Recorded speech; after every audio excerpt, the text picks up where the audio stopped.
Jerry John Rawlings.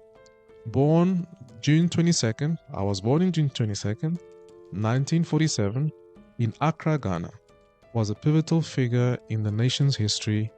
Initially an Air Force officer, Rawlings rose to prominence through the 1979 coup, overthrowing the government of Ignatius Kutu Achepo. Initially serving as the head of Provisional National Defense Council, Rawlings later transitions Ghana towards multi-party democracy.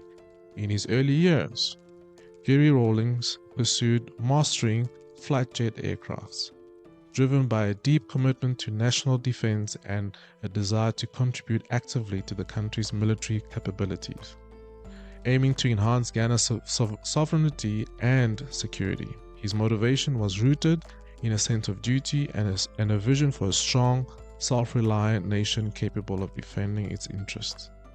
In March 1968, he was posted at Takoradi in Ghana's western region to continue his studies. He graduated in January 1969 and was commissioned as a pilot officer, eventually winning the coveted Speedbird Trophy as the best cadet in flying the Sukhoi 7 ground attack supersonic jet aircraft, as he was skilled in aerobatics.